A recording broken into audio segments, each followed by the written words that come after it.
এরপরে প্রশ্ন, জীবনে অনেকে গীবত করেছি, কিন্তু যাদের গীবত করেছি সবার নাম মনে নাই, এখন ক্ষমা চাইব কিভাবে? যাদের গীবত করে ফেলেছেন তাদের সবার কাছে ক্ষমা চাইতে হবে, যে এমন কোনো বাধ্যবাধকতা নেই, এমন কোনো বাধ্যবাধকতা নেই। তবে যদি ক্ষমা চাওয়ার সুযোগ থাকে সেটা চাওয়া উচিত, কারণ এটা বান্দার হক। অনেকে আছে তাদের কাছে যায় ক্ষমা চাইতে গেলে আর ভেজাল বাড়বে, আছে না নেই? যদি যা বলেন, ভাই আমি কালকে একটা গীবত করছিলাম, আপনার মাফ করে দিয়ে। গীবত মানে আপনার পিছনে একটা দুর্নাম বলছিলাম, সাথে সাথে বলবো কি বলছিলাম আগে সেটা বলবো, ঠিক না ঠিক?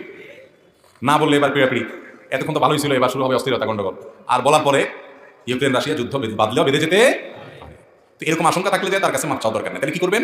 নাম্বার 1, নিজে যেটা করেছেন গীবত, এটার জন্য আল্লাহর কাছে মাপ চাইবেন, লজ্জিত হয়ে, অনুতপ্ত হয়ে। নাম্বার 2, যার গীবত করে ফেলেছেন যদি মাপ চাওয়ার মতো সুযোগ থাকে তাহলে মাপ চাইবেন। যদি সে মনে কিছু না করে, ভাই অনেক গীবত শেখাতে মাফ করে দিন, যদি সে ব্যাপারে না করে, ঝামেলা না করে, এরকম মনে হয় মাপ চাইবেন। যদি ঝামেলা হবে মনে হয়, মাপ চাইবেন না। চাইতে গেলে আর ঝামেলা হলে তার জন্য আল্লাহর কাছে দোয়া করবেন, এবং যাদের কাছে তার দুর্নাম করছেন, যে মজলিসে দুর্নাম করছেন, ওই মজলিসে ওই ব্যক্তির ভালো গুণগুলো আবার বলে দিবেন, প্রশংসা করে দিবেন।